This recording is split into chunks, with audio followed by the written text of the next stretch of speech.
Welcome to What the Tech. We're the show that cuts right through the corporate hype to get to what's really going on. All right, let's dive right into this headline. It sounds like a pretty simple revenge plot, right? A disgruntled developer, a few lines of code, and a global company gets taken down. But trust me, you're gonna want to stick around, because what's hiding behind this story is way more alarming.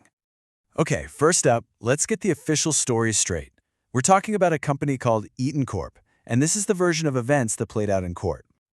So check out this timeline. It all starts with a seemingly boring corporate realignment back in 2018, but that's the trigger. This guy, Davis Liu, he sees the writing on the wall and spends the next year quietly planting these little digital time bombs all over the network. So when the company finally puts him on leave in 2019, bam, everything goes dark, instantly. And look, this wasn't just some sloppy last-minute thing. He literally laid a digital minefield.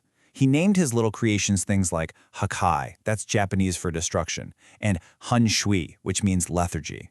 I mean, come on, you don't get much more intentional than that. This was all about causing as much chaos as humanly possible.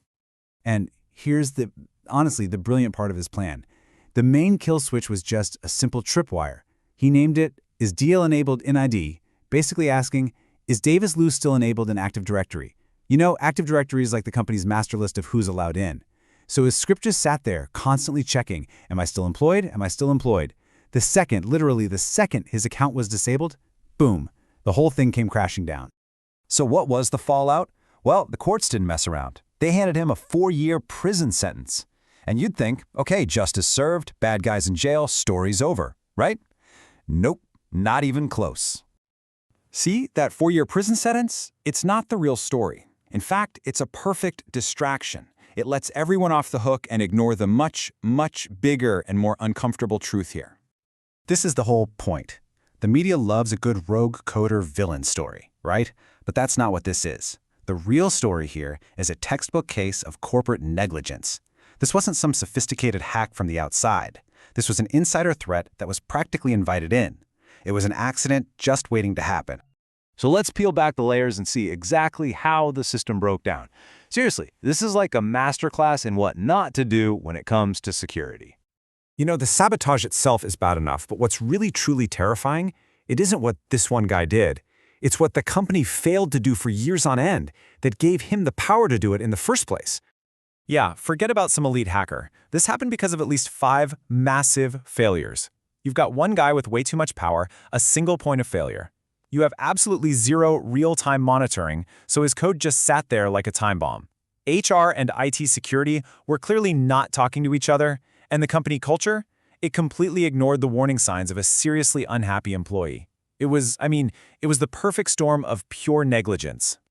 And that's the hard truth we're talking about here. This is less about one guy's crime and way more about the organization just completely failing at its job. Their security was so bad that malicious code could just hang out on their servers for a year, totally undetected. He didn't have to pick a lock. They handed him the keys, propped the door open, and basically told him to have at it. Okay, so how do you stop this from happening at your company, right? Let's take this absolute nightmare scenario and flip it into a playbook. A set of rules you can actually use. All right, here are 4 things that are absolutely non-negotiable. First, implement zero trust. That just means nobody gets the keys to the kingdom forever. Access should be temporary, limited, and you better be watching it. Second, firing someone isn't just an HR thing. It's a security event. HR and IT have to be joined at the hip. You cut the access before you have the conversation. Third, enforce code hygiene. No script, nothing, goes live without a peer review and an automated scan. This isn't a suggestion, it's policy. And finally, number 4, pay attention. If you have an employee who is clearly chronically unhappy, that's a security red flag. So when you boil this whole thing down, what's the one big lesson here? It's easy to point fingers at this one guy or even this one company, but the problem is so much bigger than that. Here's the gut punch. This wasn't some weird one-off situation. This exact vulnerability exists in thousands of companies right now. Any place that has sprawling, old systems and a few super admins who are overly trusted, well, you're just one angry resignation letter away from having this exact same nightmare. So that leaves us with one last, really uncomfortable question. A question you need to take back to the office with you. Forget about sophisticated zero-day attacks from state-sponsored hackers for a minute. The real question is, who holds the keys in your kingdom? And more importantly, what are you going to do about it?